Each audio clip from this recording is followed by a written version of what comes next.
नमस्कार दोस्तों, स्वागत है आपका एक और धमाकेदार एपिसोड में।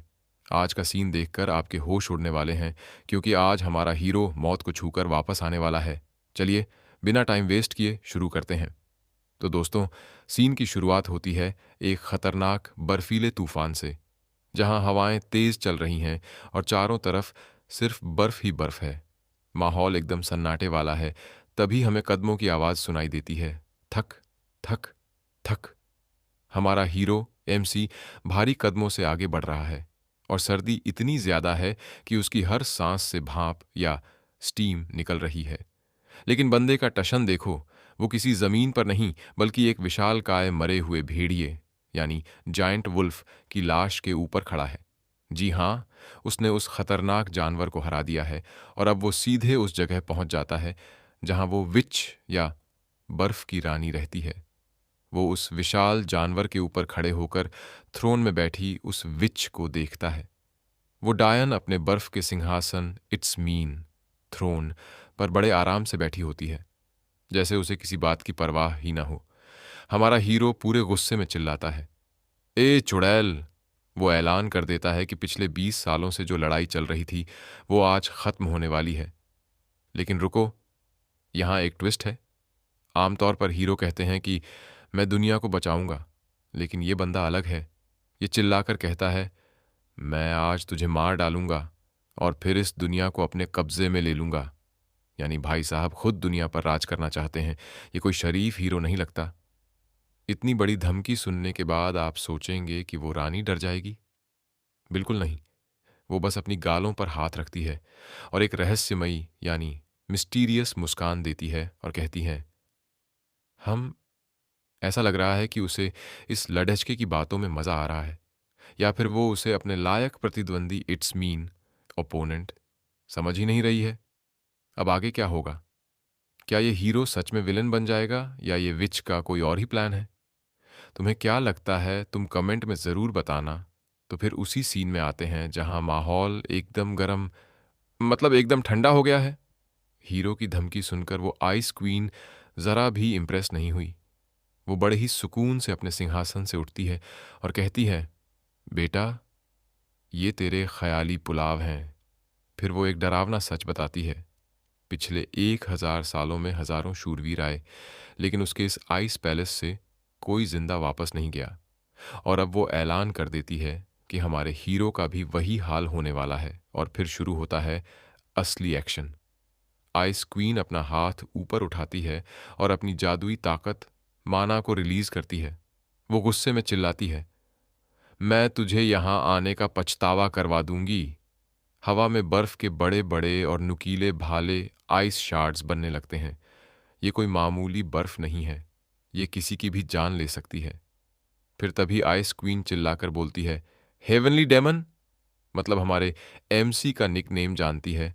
और ये बात सुनकर अपना हीरो हैरान हो जाता है। Heavenly demon! शायद आइस क्वीन जानती है कि ये लड़का कौन है, या फिर ये हीरो की टाइटल का नाम हो सकता है। हीरो ऊपर देखता है और हक्का बक्का रह जाता है। आसमान से बर्फ की बारिश हो रही होती है और वो संभलने की कोशिश करता है। एक विशाल बर्फ का टुकड़ा सीधे उसकी तरफ आता है। दर्द में हीरो कराहता है और पूरी फुर्ती के साथ साइड में जंप करता है। वो अपनी जान बचाने के लिए इधर से उधर भाग रहा होता है, लेकिन आइस क्वीन के हमले रुकने का नाम नहीं ले रहे थे। क्या हीरो इस 1000 साल के रिकॉर्ड को तोड़ पाएगा, या वो भी बर्फ की मूर्ति बन जाएगा? सस्पेंस नेक्स्ट लेवल पर है भाई। नोट गाइस, कुछ चीज को मैं क्लैरिफाई कर देता हूं। अपना हीरो जो है वो आइस क्वीन को विच बोलता है और पूरे वर्ल्ड में इसको आइस क्वीन नहीं बल्कि विच ही बोला जाता है। तो अभी के लिए मैं भी आइस क्वीन ही बोलूंगा। और इस मानहवा का नाम द डेविल एंड आइस, या इसी से मिलता जुलता, जैसे chronicles of the heavenly demon vibe वाला लग रहा है। अगले सीन की शुरुआत होती है एक भयानक आइस स्टॉर्म से। हमारे हीरो के ऊपर आसमान से सिर्फ बर्फ नहीं बल्कि हजारों जानलेवा आइस स्पीयर्स गिर रहे हैं। हीरो ऊपर देखता है और खुद हैरान रह जाता है। And there are simply 2 man ice spears. मतलब यहां तो बहुत ही ज्यादा आइस के स्पीयर्स हैं। लेकिन असली खतरा उनकी गिनती या नंबर्स नहीं है।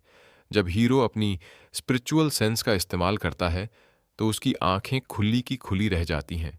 वो रियलाइज करता है, furthermore the magic imbued in them is strong enough to pierce my protective QI.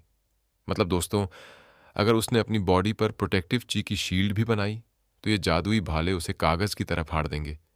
Defence का कोई चांस ही नहीं है। अब यहां एक आम इंसान होता तो हार मान लेता, लेकिन हमारा हीरो बिल्कुल नहीं। वो तुरंत अपनी स्ट्रैटेजी बदलता है और वो सोचता है, I move faster than the incoming ice to break through. यानी वो डिफेंस नहीं करेगा, बल्कि उन गिरते हुए भालों के बीच से स्पीड के दम पर निकलेगा।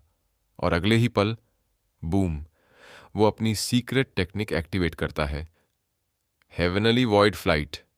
भाई साहब, सीन देखो। वो हवा में अपनी बॉडी को ऐसे ट्विस्ट कर रहा है जैसे वो कोई इंसान नहीं बल्कि हवा का कोई झोंका हो। हजारों आइस शार्ड्स गिर रहे हैं, लेकिन वो उन सब के बीच से डोड्स करता हुआ निकल रहा होता है।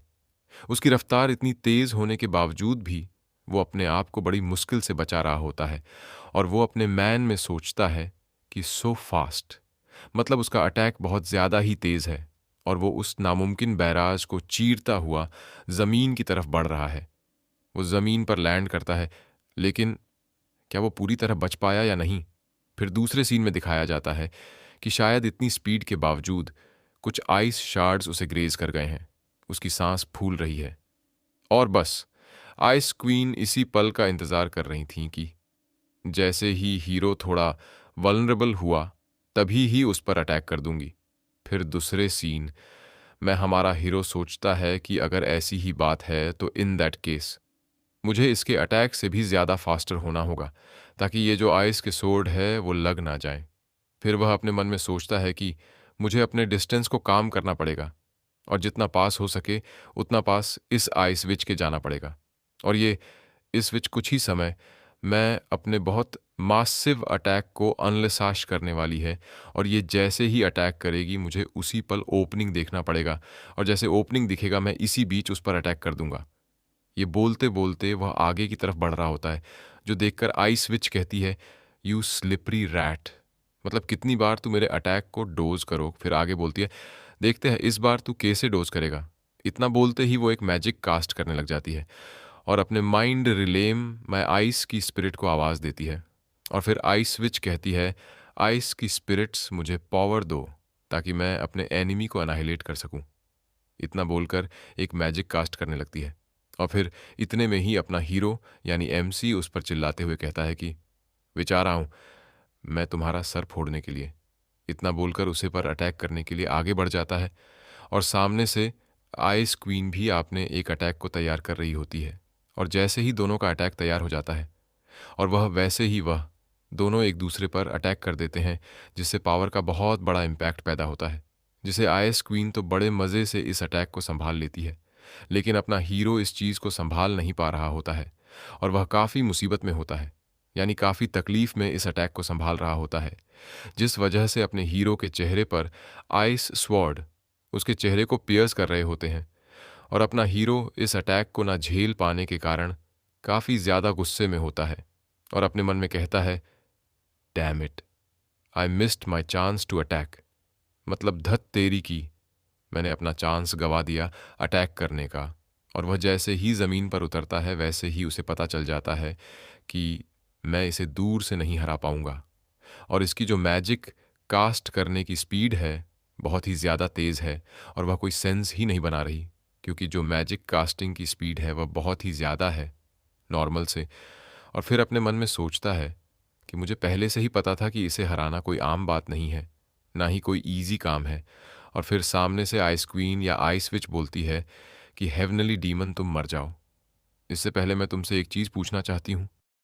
आप दूसरी दुनिया से यहाँ आए हैं और अपने साथियों की लाशों को सीढ़ी बनाकर आगे बढ़े हैं, मतलब वह कहती है कि तुम एक बाहरी आउटसाइडर हो जिसने अपने दोस्तों को मारकर अपनी जगह बनाई है। इस लड़ाई का असल मतलब क्या है? अपनी जान खतरे में डालकर मुझसे लड़ने की वजह क्या है? मतलब वह पूछती है कि तुम मुझसे क्यों लड़ रहे हो और तुम्हारा मकसद यानी लक्ष्य क्या है, खासकर जब इसमें तुम्हारी जान भी जा सकती है। अपना हीरो कहता है कि वजह, मतलब वह महिला के सवाल को दोहराता है। हमारी हेवनली डीमन कल्ट को ही सारी दुनिया पर राज करना चाहिए। यही मेरे और हमारी कल्ट के होने की वजह है। मतलब वह बताता है कि उसका और उसके समूह का एक ही लक्ष्य, वन गोल है, पूरी दुनिया पर राज करना। फिर अपने पावर को एक्टिवेट करता है और बड़े ही गुस्से से कहता है कि हमारे कल्ट के सदस्यों ने बहुत बलिदान दिया है, इसलिए मैं अब और नहीं रुक सकता। मतलब वह कहता है कि मेरे बहुत से साथी मर चुके हैं, इसलिए मैं उनकी कुर्बानी यानी सैक्रिफाइस बेकार नहीं जाने दूंगा और अपना मिशन पूरा करूंगा। और फिर आइस क्वीन इस ओवर फॉलोइंग पावर को देखकर हैरान हो जाती है और थोड़ी सी घबरा भी जाती है। फिर दूसरे ही सीन में अपना हीरो उस पर अटैक करने के लिए आगे बढ़ जाता है और चिल्लाता है, विच! मतलब वह गुस्से में उस आइस विच को बुरा शब्द कहता है और हमला करता है। सफेद बालों वाली महिला कहती है, मतलब आइस क्वीन कहती है कि छी, क्या तुम सच में इतनी दूर तक जाओगे?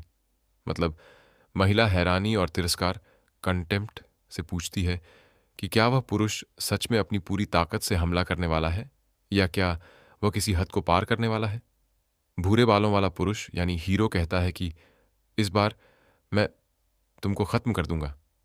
मतलब हीरो अपनी शक्ति, रेड ब्लैक पावर दिखाते हुए पक्का इरादा, डिटर्मिनेशन जाहिर करता है कि वह इस बार महिला को हरा देगा या मार देगा। सफेद बालों वाली महिला कहती है, बकवास। आइस क्वीन हीरो की धमकी को खारिज, डिसमिस करती है और अपनी बर्फ की शक्ति का इस्तेमाल करती है। आइस क्वीन अपने बचाव के लिए बर्फ की एक बड़ी दीवार खड़ी करती है ताकि अपने हीरो का हमला उसे न लग सके। हीरो का पलटवार, द मैन कैरेक्टर काउंटर। भूरे बालों वाला पुरुष सोचता है कि क्या उसने मुझे कम समझा? ये दांव हीरो को लगता है कि आइस विच ने उसकी ताकत को हल्के में यानी अंडर एस्टिमेटेड किया है। वह अब एक नया और बड़ा हमला करने वाला है। फिर हमारा हीरो अपने एक और टेक्निक को परफॉर्म करता है, हेवनली डीमन डिवाइन आर्ट, 18वीं फॉर्म। मतलब हीरो अब अपनी कल्ट की सबसे शक्तिशाली तकनीकों, पावरफुल टेक्निक्स में से एक, जिसका नाम है हेवनली डिमांड आर्ट की 18वीं फॉर्म, का इस्तेमाल करता है।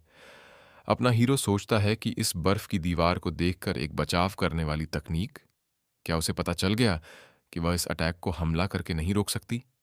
हीरो को हैरानी होती है कि महिला हमला करने के बजाय बचाव क्यों कर रही है। उसे लगता है कि शायद महिला डर गई है और जान गई है कि उसका सीधा हमला काम नहीं करेगा। आइस क्वीन चिल्लाती है, वह बदमाश मुंह तक बिल्कुल कभी नहीं पहुंच पाएगा। मतलब महिला विश्वास, कॉन्फिडेंस के साथ दावा करती है कि अपने हीरो का अटैक, जिसे वह बदमाश कहती है, उसकी दीवार को तोड़ नहीं पाएगा और उसे छू भी नहीं पाएगा। अपना हीरो यानी हेवनली डीमन अपनी पूरी शक्ति से हमला करता है। उसका हमला हेवनली डीमन का अवतरण, descent of the heavenly demon. उसका दावा है कि यह ऐसा हमला नहीं जिसे तुम रोक सको। मतलब अपना हीरो कहता है कि उसका अंतिम और सबसे बड़ा हमला इतना मजबूत है कि आइस क्वीन का आइस वॉल उसे बचा नहीं पाएगा। बर्फ की दीवार अपने हीरो के हमले की शक्ति से टूट जाती है। अपना हीरो आइस क्वीन की छाती में हमला करके उसे घायल कर देता है। आइस क्वीन दर्द में प्रतिक्रिया करती है अपने एमसी का घमंड। वो बताता है कि उसने मुरिम एक मार्शल आर्ट्स की दुनिया को एक कर दिया और 4 और दुनियाओं को जीत लिया। उसका अंतिम लक्ष्य, और अब यह 5वीं और आखिरी दुनिया बची है। मतलब अपना हीरो बताता है कि वह सिर्फ एक लड़ाई नहीं लड़ रहा है, बल्कि वह 5वीं दुनिया को जीतने के मिशन पर है और यह उसकी अंतिम चुनौती है। अपने हीरो का निष्कर्ष, कंक्लूजन। वह महिला के हाथ में उसका दिल पकड़कर या दिल की तरह दिखने वाली चीज पकड़कर कहता है, तुमने काफी अच्छी लड़ाई लड़ी, लेकिन मैं स्वर्ग के नीचे सबसे मजबूत हूं, इसलिए ज्यादा नाराज मत होना। मतलब वह आइस क्वीन की बहादुरी की तारीफ करता है, लेकिन कहता है कि वह ईश्वर तुल्य, गॉड लाइक है, इसलिए हारना कोई शर्म की बात नहीं है। घायल आइस क्वीन दर्द में सोचती है, हाँ, क्या यह अंत है? अब मैं आखिरकार आराम कर सकती हूं। मतलब हारने के बाद वह बहुत थकी हुई, टायर्ड महसूस करती है और शांति से मरना चाहती है। अंतिम पल। अचानक वह खुद को रोकती है और आंखें खोलकर अपनी शक्ति, नीली बर्फ को फिर से जगाती है। वह सोचती है, नहीं, मैं इस तरह हार नहीं सकती। मतलब हार मान लेने के बावजूद वह आखिरी बार लड़ने का फैसला करती है। आइस क्वीन कहती है, नहीं, मैं इस तरह हार नहीं सकती। अभी जीत की घोषणा करना जल्दबाजी होगी। हेवनली डीमन मतलब गंभीर रूप से घायल होने के बावजूद वह हिम्मत नहीं हारती। वह अपने हीरो से कहती है कि उसने जीतने का दावा करने में जल्दी कर दी है। वह अपने घाव वूंड के पास तेज नीली बर्फ की शक्ति को केंद्रित फोकस करती है, जहां अपने हीरो का हाथ अभी भी है। हेवनली डेमन सोचता है, क्या उसके सीने में छेद होने के बावजूद उसने हार नहीं मानी? मतलब अपना हीरो हैरान हो जाता है। उसे विश्वास नहीं होता कि इतना बड़ा घाव होने के बाद भी आइस क्वीन लड़ रही है। अपना हीरो सोचता है, धिक्कार है, मुझे जल्दी से यहां से भागना होगा। मतलब अपने हीरो को अब डर लगने लगता है और वह भागने की कोशिश करता है, क्योंकि उसे लगता है कि स्थिति उसके हाथ से निकल रही है। आइस क्वीन अपने हीरो को भागने का मौका नहीं देती। वह कहती है, फू, अब भागना बहुत देर हो चुकी है। हेवनली डीमन, आओ, हम सच में अब इसे खत्म करते हैं। मतलब आइस क्वीन मुस्कुराती है और अपने हीरो को चुनौती देती है। वह उसे बताती है कि वह फंस चुका है और इस लड़ाई को अब यहीं खत्म होना है। आइस क्वीन अपने शरीर में बर्फ की शक्ति, आइस पावर, को एक बड़ी नीली तलवार, आइस सोर्ड, के रूप बदलती है, जो अपने हीरो के अंदर से घुस जाती है। और दोनों ही इस हमले से घायल हो जाते हैं और असमान से गिरने लगते हैं। और अपना हीरो गिरते हुए सोचता है कि उसने महिला को मारने के साथ साथ खुद को भी मार लिया है। वह सोचता है, सोचकर हैरानी होती है कि मैं चुड़ैल के साथ मरूंगा। मेरी चेतना, कॉन्शियसनेस धुंधली हो रही है। मतलब उसे इस बात का बहुत अफसोस है कि वह उस आइस विच के साथ मर रहा है जिसे वह चुड़ैल कहता था। उसे इस बात पर गुस्सा होता है कि मैं उस चुड़ैल को अपनी आंखों से मरते हुए नहीं देख पाया। मतलब उसकी सबसे बड़ी निराशा यह है कि वह आइस क्वीन की मौत का गवाह नहीं बन सका। उसका अंतिम दावा, वह सोचता है कि मैं जीत गया। मतलब मरने से ठीक पहले भी वह जीत का दावा करता है और फिर अपने पास्ट लाइफ के बारे में सोचता है कि मैं ही वह परम एन एब्सोल्यूट वन हूं, जो 4 संरक्षकों या गार्डियंस, व्हाइट मून स्क्वाड के 100 स्क्वाड और 1000 बोन ब्रिगेड के 1000 सैनिकों को आदेश देता था। मतलब वह अपनी पहचान और बहुत बड़ी शक्ति के बारे में बताता है। वह बहुत बड़े सैन्य समूह, मिलिट्री फोर्स का सर्वोच्च लीडर था। उसका कल्ट का नियम, परम, द एब्सोल्यूट, अपने मार्शल आर्ट्स को नहीं खो सकता। मतलब यह बताता है कि भले ही उसका शरीर मर गया हो, पर उसकी शक्ति या कला खत्म नहीं हो सकती। यह भविष्य में उसके लौटने का संकेत हो सकता है। अपने हीरो को गुस्सा आता है कि उसका दुनिया जीतने का अभियान, कॉन्क्वेस्ट, यहीं खत्म हो गया। उसकी चेतना, जो खत्म हो रही थी, आग की तरह जलती हुई इच्छा शक्ति से पकड़ी गई। मतलब अपना एएमसी की जीवित रहने की तीव्र इच्छा या किसी शक्तिशाली संकल्प के कारण शायद वह पूरी तरह से मरा नहीं है और उसकी चेतना, सोल, कहीं बच गई है। अपने हीरो की चेतना, कॉन्शियसनेस, एक धड़कन की आवाज से जागती है। वह जगह गर्म और आरामदायक थी और वह सोचता है, क्या यह मां का पेट है? उसे पता चलता है कि मेरे अलावा कोई और भी है। इसका मतलब है जुड़वां बच्चे, ट्विंस। वो अपने पास्ट लाइफ वह याद करता है कि पिछले जीवन में उसका कोई भाई बहन नहीं था। उसके माता पिता ने उसे छोड़ दिया था और वह गुलाम बनकर डेमोनिक कल्ट में चला गया था। वह सोचता है कि इस बार जब वह फिर से दुनिया को जीतेगा, तो शायद वह अपने भाई बहन पर भरोसा कर पाएगा कि वे उसकी पीठ की रक्षा करें। वह गर्व से कहता है, मेरा भाई बहन भाग्यशाली है जो मुझसे मिलेंगे। फिर अपने मन में सोचता है कि मैं अपने पिछले लाइफ से भी ज्यादा स्ट्रोंग बनूंगा, ताकि उस आइस विच की तरह कोई मेरे लाइफ को फिर से कोई डिस्ट्रॉय ना कर पाए। और अब मेरे पिछले लाइफ का चैप्टर यहीं पर ही खत्म होता है और आज से ही मेरे लाइफ का न्यू चैप्टर शुरू होता है। और फिर दूसरे सीन में कुछ डॉक्टरों की आवाज़ आती है जो कह रहे होते हैं कि बॉस थाड़ा सा और बस बाहर आने ही वाला है। इसके बाद हमें एक बेबी को दिखाया जाता है, जो कि वह बेबी कुछ नोटिस करता है और हैरान हो जाता है। अपने मन में सोचता है कि ये फैमिलियर ऑरा और ये चिलिंग एहसास मुझे किसी की याद दिला रहा है। कहीं ये वही तो नहीं जो मैं सोच रहा हूं? नहीं नहीं, ये सच नहीं हो सकता। तुम तो आई स्विच हो। फिर अपने मन हंसते हुए सोचता है कि हा, ये किस्मत का कैसा मोड़ है। मेरी जो सिबलिंग है वो आई स्विच है। अब मजा आएगा। मैंने ऐसा सोचा भी नहीं था कि हम इस तरह मिलेंगे। वह भी दोबारा अपने मन में हंसते हुए सोचता है कि हेवन ने मुझे बहुत बढ़िया अपॉर्चुनिटी दी है। मैं इसे जरूर ही बदला लूंगा। इस लाइफ में उसके बाद दूसरे सीन में दो डॉक्टरों को दिखाया जाता है जो कह रहे होते हैं, ओ माय, ये दोनों सिबलिंग्स तो स्माइल कर रहे हैं एक दूसरे को देखकर। और इसी के साथ ये चैप्टर 1 यहीं पर ही खत्म होता है। कैसा लगा बताना जरूर, कमेंट में कंटिन्यू करना है कि नहीं वह भी तो देखना पड़ेगा। तो जैसा कि हमने पिछले एपिसोड में देखा था कि अपना हीरो और आई स्विच पुनर्जन्म ले चुके हैं और वह किस्मत एक ही घर में पैदा हुए हैं और दोनों शिवलिंग भी है। और फिर इस चैप्टर की शुरुआत उसी सीन से होती है जहां मेन कैरेक्टर प्रोटैगनिस्ट अपनी पिछली जिंदगी के में बारे में याद कर रहा होता है कि और हम सबको बता भी रहा होता है कि वह पिछले जीवन में एक बहुत बड़ा लीडर था जिसने हेवनली डेमन कल्ट का नेतृत्व किया। उसने मुरिम को एक किया और 4 अन्य दुनियाओं अर्थात अदर वर्ल्ड्स पर कब्जा कर लिया। उसकी टीम में फॉर ग्रेट गार्डियन थे जिनमें शामिल थे स्वॉर्ड गॉड, सबसे बड़ा असाइजन, च्योनगक्साल, पॉइजन आर्ट्स जीनियस टैंग मैनचॉन, मास्टर ऑन एफ एक्सटर्नल आर्ट्स सान गुवांग। वर्तमान में इतनी शक्ति के बाद मेन कैरेक्टर अब एक नवजात शिशु या न्यूबॉर्न बेबी बन गया है। उसे अपनी जिंदगी का सबसे बड़ा इम्तिहान फेस करना पड़ रहा है और यह सब बात अपने पालने के अंदर लेट कर हमको बता रहा था। फिर वह अब हमें बताता है कि जिस चीज से मैं डरता हूं वो है मैरी मां। और जैसे ही दरवाजे की तरफ देखता है तो उसे पता चल जाता है कि वह आने वाली हैं। वह मतलब अपने मेन कैरेक्टर की मम्मी जी। और जैसे ही उसकी मां अंदर आती है वहां कहने लगती है, my little angel sleep well.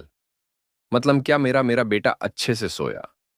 यह सुनकर हमारा मेन कैरेक्टर डरने लगता है और कहता है, नहीं नहीं ऐसा मत करो। मतलब जब मां डायपर बदलने आती है तो वह मन में घबरा कर चिल्लाता है। और यहां पर हमें अपने हीरो का नाम पता चलता है, यूरैम है और उसकी बहन का नाम यूरी है। और फिर यूरैम से मम्मी कहती हैं, यूरैम तुम तो बहुत ज्यादा एनर्जेटिक दिख रहे हो। और फिर दोबारा से उसकी मम्मी कहती हैं कि यूरैम वह रोता भी नहीं है, मानो अपनी मां के लिए चिंतित हो। फिर अपने मन में सोचते हुए वह गुस्सा होता है कि वह जिसने दुनिया को कमांड किया अब अपने बावल्स आंतों को भी कंट्रोल नहीं कर सकता। और फिर उसकी मदर कहती है, यूरी आओ तुम्हारा भी डायपर चेंज करते हैं। और फिर वो यूरी के पास चली जाती है जो देखकर यूरम अपने मन में सोचता है कि ये आईसी विच और मैं यानी यूरम दोनों को इस वर्ल्ड में आए हुए 100 दिन हो और ये मेरी एनिमी है। और वह हार नहीं मानता। 100 दिन पूरे होने पर वह अपनी पिछली मार्शल आर्ट्स की ताकत वापस लाने की प्लानिंग करता है। वह सोचता है कि उसका दांतियान इंटरनल एनर्जी जमा करने की जगह अब तक कंप्लीट हो गया होगा। वह सुबह उठकर अपनी मेंटल टेक्निक का अभ्यास करता है और अपने मन में कहता है कि जब भी वह डीप कंसंट्रेशन में जाने की कोशिश करता है, लेकिन जैसे ही वह ट्रेनिंग शुरू करता है दूसरी बच्ची यूरी रोना शुरू कर देती है, जिस वजह से मेरी मदर और मेरे फादर इस आई स्विच को चुप करने के लिए उसे अपनी गोदी में उठा लेते हैं। और ही मुझे भी। और यहां यह भी जानता है कि यह कोई कोइंसिडेंस नहीं हो सकता है। अपने मन में सोचता कि वह इसे मेरी ट्रेनिंग को रोकने के लिए एक सस्ती चाल मानता है और अपने मन में ही कहता है कि बस तुम इंतजार करो, मैं कभी भी गिव अप नहीं करूंगा। और फिर एक्सरसाइज करते हुए अपने मन में ही कहता है, मुझे इस लड़की को हरने के लिए मतलब आखिर में वह डिसाइड करता है कि उसे सिर्फ इंटरनल एनर्जी ही नहीं बल्कि अपनी बॉडी बॉडी को भी ट्रेन करना होगा। एस्कॉर्ट्स करते हुए कहता है कि मैं एक सिंगल मोमेंट के लिए भी रेस्ट नहीं कर सकता और मानता है कि जो पहले लड़ने के लिए तैयार होगा वही विजेता होगा। वह हैंड स्टैंड हाथों के बल खड़ा होना करके भी ट्रेनिंग करता है, जो चीज यूरी भी नोटिस करती है लेकिन उसे कोई फर्क नहीं पड़ता। यूरी अपनी अपनी पावर पर कॉन्फिडेंट फील करती है। और फिर हमें 4 साल का स्किप दिखाया जाता है और समय के साथ 4 साल बीत गए। 4 साल बाद उसकी मदर कहती है कि आंट को बाहर छोड़ने जा रही हूं, तो तुम दोनों अच्छे से खेलने। फिर इन दोनों की आंट भी बाहर से कहती है कि मैं फिर कभी आऊंगी तुम लोगों से मिलने और तुम्हारे पास ढेर सारी गुड़ियां हैं तो अगली बार खेलने आ जाना। फिर यू रैम कहता है ठीक है, समझ गया। और जैसे ही इन दोनों की मदर आंट को छोड़ने के लिए बाहर चली जाती है, फिर अगले सीन में यूराम के पैर को दिखने से होती है और एक छोटा बच्चा पीले रंग की हुडी में पीठ करके जमीन पर बैठा होता है और एक गुलाबी टेडी बियर को पकड़े हुए है। फिर उरम कह रहा होता है, अरे तुम कब तक यह नाटक करने वाले हो कि तुम्हें नहीं पता। पीले हुडी वाले बच्चे का चेहरा अब करीब से दिखाया जाता है, जहां उसके सफेद बाल हैं और ये अपने हीरो की बहन है, मतलब आइस क्वीन, जिसका नाम अभी यूरी है। यूरी वह ऊपर की ओर देखती है और ना समझने का दिखावा करती है, जिसका मतलब है कि यूरी आश्चर्यचकित या उलझन में है। और अब एक दूसरा छोटा बच्चा यानी उराम सामने आता है और इसने लाल हुडी पहनी है और हाथ बांधकर खड़ा है। यह गुस्से में या नाराज दिख रहा होता है। अब यह बच्चा कह रहा है कि अब तक हमारे माता पिता की गहन निगरानी और हस्तक्षेप के कारण हमें कोई अवसर नहीं मिला। लेकिन वही लाल हुडी वाला बच्चा खड़ा है और बात कर रहा है। लाल हुडी वाला बच्चा उरम घोषणा करता है कि अब जब मां चली गई हैं, उन्हें मौका मिल गया है। वह कहता है, चलो अपने पिछले जन्म की अधूरी लड़ाई को पूरा करें। लाल हुडी वाला बच्चा उरम सच में मानता है कि उन्हें पिछले जन्म की दुश्मनी को निभाना है। पीली हुडी वाला बच्चा यूरी उसे डांटते हुए कहती है, तुम अब 4 साल के हो, तुम्हें और समझदार होना चाहिए। यूरी इस पिछले जन्म की लड़ाई वाली बात से परेशान लगती है। आखिर में पीली हुडी वाला बच्चा यूरी झुंझलाहट में पूछती है, तुम कब तक लड़ाई की बात करते रहोगे? लेकिन फिर भी लाल हुडी वाला बच्चा दृढ़ था, जो देखकर यूरी भी तैयार हो जाती है फाइट के लिए। लेकिन यूरी ने लड़ाई के नियम बताते हुए कहा, 3 चीजें, तुम्हें 3 बातें याद रखनी होंगी। पहली, पिछले जन्म की लड़ाई मैंने जीती थी।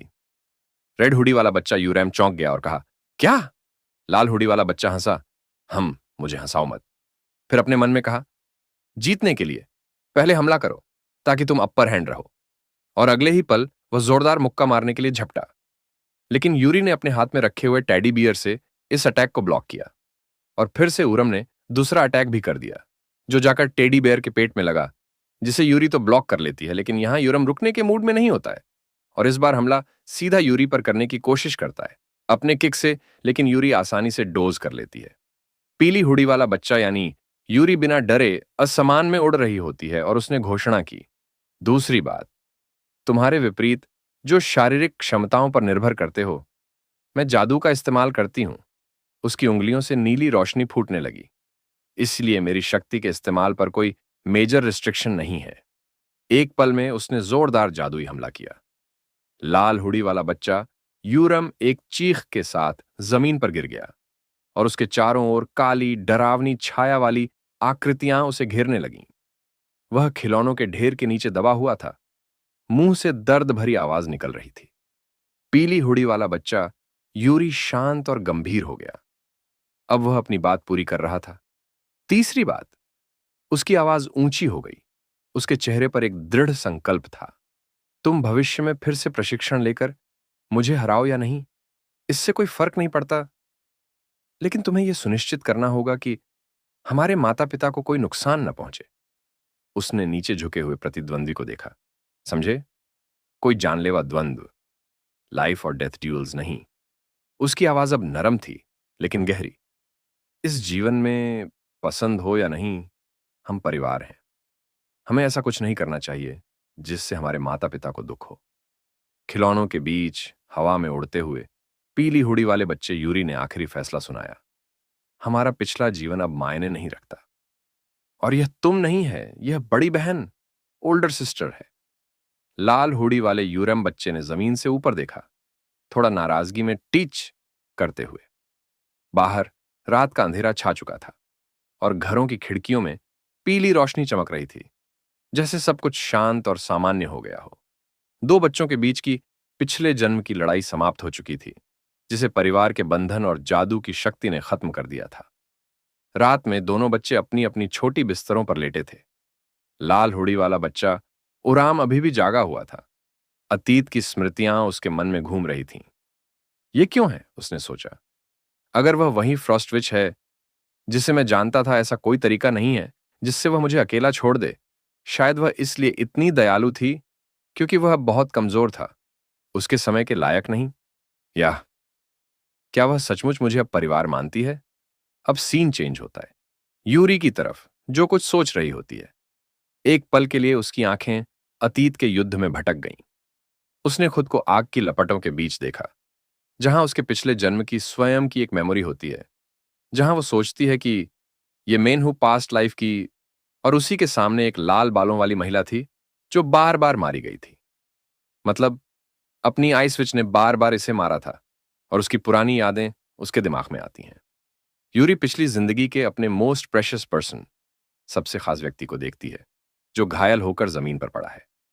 फिर हम उसकी यादों से बाहर आते हैं, जो कि आई स्विच अपनी उदास मन से सोच रही होती है कि यह जीवन ठीक है उस दुनिया से अलग जिसमें मैं पहले रहती थी। और फिर दूसरे सीन में सोचती है, यह नया जीवन ईश्वर का उपहार है। डेस्परेट होते हुए सोचती है कि मैं इसे फिर कभी नहीं खोऊंगा।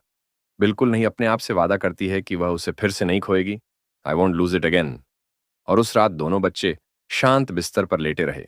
उनकी आंखों के नीचे पुरानी यादें तैर रही थीं, वर्तमान में बंधे हुए भाई बहन जो अतीत में घातक दुश्मन थे। इसी के साथ यह चैप्टर यहीं पर ही खत्म होता है। आई होप कि तुम लोग को पसंद आई होगी। अगर पसंद आई है तो वीडियो को like, share, subscribe and comment सब कर लेना यार। और ये जरूर बताना किस चैप्टर का सबसे बेस्ट पार्ट कौन सा लगा। और अगर तुम लोग को इससे पहले के चैप्टर देखना है तो वह भी मैं डिस्क्रिप्शन या कमेंट में दे दूंगा, वहां से जाकर तुम लोग देख सकते हो। तो इसी के साथ ये चैप्टर यही पास ही खत्म होता है। तो मिलते हैं नेक्स्ट चैप्टर में, तब तक के लिए बाय बाय।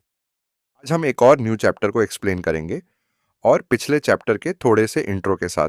तो जैसा कि हमने पिछले चैप्टर में देखा था, डोंग्यू को कुछ स्कूल बुली कर रहे थे, जो देखकर हमारा हीरो यानी यूराम डोंग्यू को बचाने के लिए, उन बुलीज को रोकने के लिए उनके सामने चला गया था। और वह बुली जैसे ही डोंग्यू पर अटैक करता है एक झाड़ू से, जो देखकर यूराम उस अटैक करने वाले बुली के हाथ को पकड़ लेता है। और जब यह चीज वह बुली देखता है तो वह गुस्सा हो जाता है और अपने हीरो को बहुत गालियां देने लग जाता है, लेकिन इससे अपने हीरो को कोई फर्क नहीं पड़ा था। और यहीं पर ही पिछला चैप्टर खत्म हुआ था। और इस चैप्टर की शुरुआत उसी सीन से होती है जहां पर क्लास के भीतर का वातावरण तनाव से भरा हुआ था। एक गोल्डन बालों वाला युवक, जिसके चेहरे पर क्रोध और तिरस्कार का भाव था, चीख रहा था, अरे तुम खुद को समझते क्या हो, मुझे छोड़ो। उसके हाथ को एक गहरे भूरे बालों वाले युवक यानी यूराम ने कसकर पकड़ रखा था, जिसने अपनी पकड़ जरा भी ढीली नहीं की थी। पीछे की ओर एक हट्टा कट्टा आदमी और लाल बालों वाली एक महिला खड़ी थी, जो इस दृश्य का मजा ले रहे थे, मानो यह कोई मनोरंजन हो। पास में ही चश्मे वाला एक और युवक जमीन पर झुका हुआ था। उसकी आंखों में अपमान की पीड़ा साफ झलक रही थी। भूरे बालों वाला युवक गोल्डन बालों वाले की बात अनसुनी कर उसे अपनी ओर खींचता है। उसके मन में एक विचार कौंधता है, एक कड़वा सत्य जो आज भी उतना ही प्रासंगिक है जितना अतीत में था। एक आंतरिक आवाज गूंजती है, बस इसलिए कि वे दूसरों से कमजोर हैं, बस इसलिए कि वे अकेले हैं। यह विचार उसे एक और दृश्य की ओर ले जाता है, मानो अतीत का कोई भयावह पन्ना खुल गया हो। वहां फटे पुराने गंदे कपड़ों में एक छोटा बच्चा, जो अपने हीरो का पास्ट है, लाल बालों वाला युवक, जमीन पर बैठा हुआ है। उसके चारों ओर बड़े लोग खड़े हैं, उनकी परछाइयां उस पर पड़ रही हैं। उन्हें नीची नजरों से देखना और उन्हें बहिष्कृत करना, चाहे वह तब की बात हो या अभी की, यह बिल्कुल वैसा ही है। वर्तमान में वापस आकर यूरैम ठंडे और दृढ़ निश्चय के साथ गोरे बालों वाले की ओर देखता है। उसके चेहरे पर कोई डर नहीं, केवल एक गहरी समझ थी, यहां भी कोई फर्क नहीं है। इस बीच जमीन पर झुके हुए युवक के साथ बैठी महिलाएं फुसफुसा रही थीं, अरे ये वही है, क्लास रिप्रेजेंटेटिव का छोटा भाई। भले ही ये जुड्डवा हैं, पर दिखते बिल्कुल अलग हैं। वाह। पर एक दूसरा बंदा बोलता है कि मैंने इसे पहली बार बोलते हुए सुना है, और साथ में हंस भी रहा होता है। फिर बोलता है कि ये तो बस अकेले ही बैठा रहता है। गोरे बालों वाला युवक अपमान की चरम सीमा पर पहुंचकर गुस्से से पागल हो जाता है। उसकी नसें तन जाती हैं। तुम छोटे कीड़े, मैंने कहा मुझे छोड़ दो। उसका गुस्सा एक मुक्के के रूप में बाहर निकलता है, जो जोर से आगे बढ़ता है। परंतु भूरे बालों वाला युवक उरम तेजी से प्रतिक्रिया करता है, और अगले ही पल उसका मुक्का अपने हीरो की ओर बढ़ता है, जो देखकर अपना हीरो थोड़ा सा पीछे हटता है और उसके वार से बच जाता है। और अगले ही क्षण अपना उरम उस गोल्डन बालों वाले व्यक्ति के पैर में अपना पैर फंसाकर उसे जमीन पर गिरा देता है। और इस तरह अपमान और अन्याय की कहानी में एक नया मोड़ आता है, जहां कमजोरों के लिए खड़ा होने वाला एक व्यक्ति प्रतिशोध की ज्वाला लेकर सामने आता है। कक्षा का माहौल हमेशा की तरह तनावपूर्ण था। खिड़की से आती हल्की रोशनी में एक छात्र, जिसका नाम यूआरएम था, अपने यूनिफॉर्म में दृढ़ता से खड़ा था। उसने शांत भाव से सिर हिलाया, मानो कोई महत्वपूर्ण निर्णय ले लिया हो। तुम्हारी जगह यही है, ठीक है, उसने ब्लॉन्ड हेयर वाले व्यक्ति से कहा। तभी कक्षा के पीछे बैठे छात्रों के समूह से हंसी और फुसफुसाहटों का शोर उठा। एक लड़की, जिसके बाल नारंगी रंग के थे, अपने फोन पर किसी चीज का वीडियो बना रही थी। उसकी मुस्कान क्रूर थी। उसके पास बैठा लड़का भी मजाक में जमीन पर लौट रहा था और उसने कहा हंसते हुए, हा हा हा, वह मूर्ख क्या कर रहा है। फिर लड़की ने कहा, हे, ये तो बहुत मजेदार है, इसे तुरंत इंस्टा पर पोस्ट करूंगी। वे अपनी श्रेष्ठता के भ्रम में एक अन्य छात्र का मजाक उड़ा रहे थे जो नीचे जमीन पर पड़ा था। संभवतः उसी मूर्ख की बात कर रहे थे। उन्होंने अपने फोन में उस बेबस छात्र का वीडियो रिकॉर्ड कर लिया था। यूआरएम ने धीमी गंभीर चाल से उस समूह की ओर कदम बढ़ाया। उसकी आंखों में एक अजीब सी चमक थी। यहां हम शुरू करते हैं, वह बुदबुदाया। अगले ही पल एक तेज बिजली सी हरकत हुई। यूआरएम ने अपनी बांह को झटके से उठाया और एक क्षण में उसने अपने पास से गुजरते हुए किसी को जोरदार धक्का दिया। वह छात्र, जिसने पहले वाले को गिराया था, अब खुद जमीन पर पड़ा हुआ था। धब्बेदार फर्श पर उसका शरीर फिसल गया। पीछे बैठे उपद्रवी छात्र चौंक गए। नारंगी बालों वाली लड़की और उसके साथी की आंखें फटी रह गईं। क्या? वह इधर आ रहा है, नारंगी बालों वाली लड़की दहशत में चिल्लाई। उसका मजाक तुरंत डर में बदल गया। उसका साथी भी हक्का बक्का रह गया। उसका मुंह खुला का खुला रह गया। उनके चेहरे पर अब कोई हंसी नहीं थी, केवल भय और आश्चर्य था। यूराम, जिसने अभी अभी एक छात्र को नीचे गिराया था, अब जमीन पर पड़े घायल छात्र के सामने झुका। उस घायल छात्र ने चश्मे पहने हुए थे और वह दर्द से कराह रहा था। उसका चेहरा सदमे में था। एक धीमी लेकिन शक्तिशाली आवाज में जियान ने पूछा, क्या तुम ठीक हो? ऊह, घायल छात्र ने जवाब दिया। आवाज उसके गले में फंस गई। यूरेम ने अपना हाथ उसकी ओर बढ़ाया। लो, उठो, यह बहुत बुरा था। उसकी आवाज में एक सच्ची सहानुभूति थी।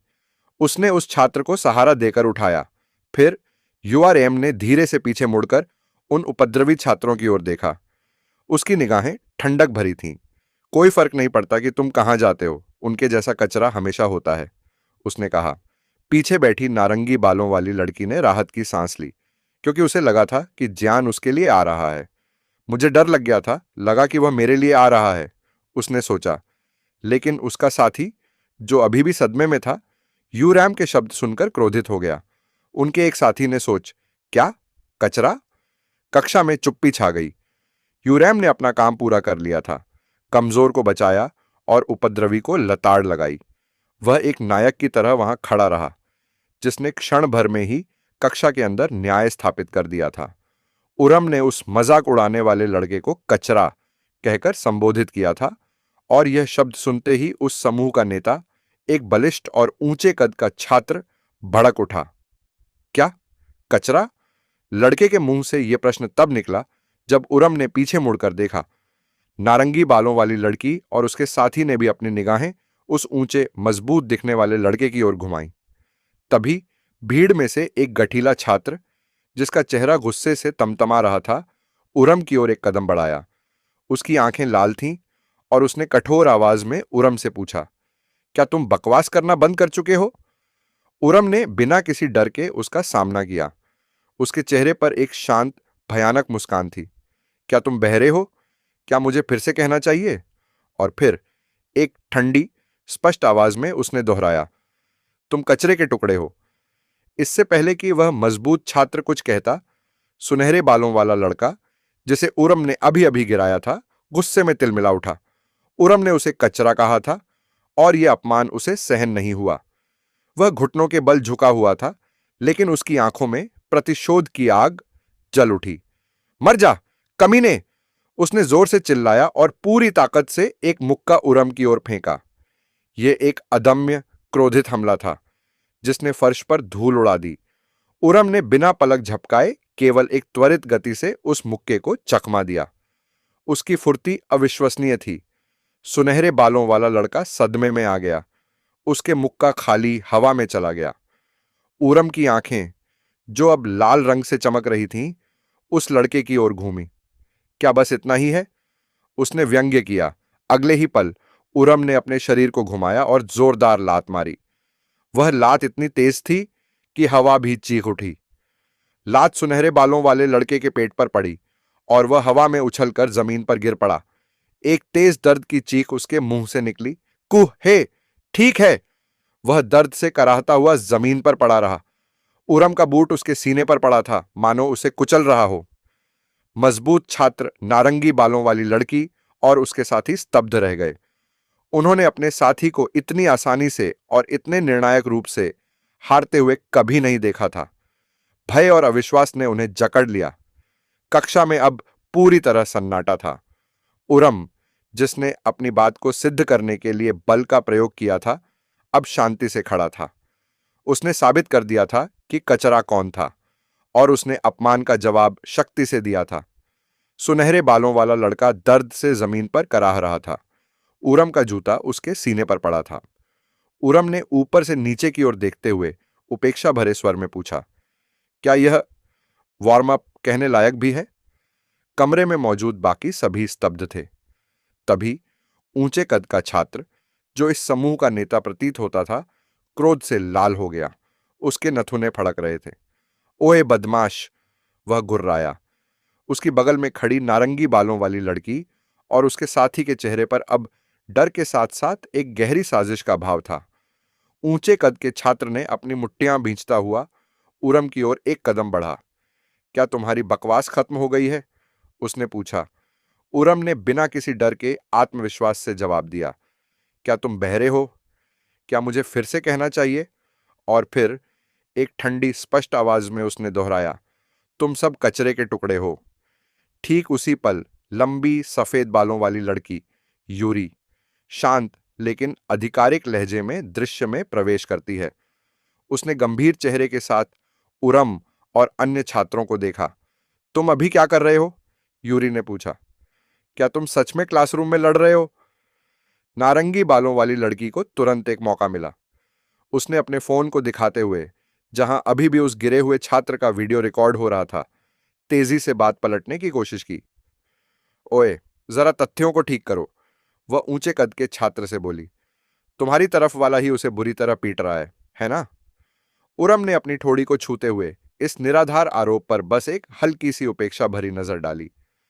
नारंगी बालों वाली लड़की ने विजयी मुस्कान के साथ आगे कहा, हमने यह सब वीडियो पर रिकॉर्ड कर लिया है। अगर हमने ये वीडियो होमरूम टीचर को दिखाया तो तुम्हें पता है वह आसानी से नहीं छूट पाएगा। उसने अपने फोन को हवा में लहराया, मानो वे उनका अंतिम हथियार हो। यूरी ने उसकी ओर देखा। उसके चेहरे पर कोई डर नहीं था। उसकी आंखें क्षण भर के लिए नीले रंग के अलौकिक तेज से चमक उठीं। नारंगी बालों वाली लड़की के हाथ में मौजूद फोन अचानक क्रैक की आवाज के साथ फट गया। क्या? वे अविश्वास में चिल्लाई। यह क्या? यह किसके लिए था? उसने टूटी हुई स्क्रीन वाला फोन अपने हाथ में पकड़ रखा था और उसकी आंखें सदमे से चौड़ी हो गईं। मुझे यह फोन लिए हुए 1 महीना भी नहीं हुआ। यूरी ने अपनी शक्ति का प्रदर्शन कर दिया था। उसने बिना किसी शारीरिक संपर्क के, केवल अपनी शक्ति से उनके साक्ष्य को नष्ट कर दिया। यूरी ने इस अराजकता को रोकने के लिए हस्तक्षेप किया। क्लास जल्द ही शुरू होने वाली है, अपनी सीटों पर वापस जाओ। उरम ने दृढ़ता से अपनी जगह पर खड़ा रहा, एक धीमी गंभीर नजर चारों ओर डाली।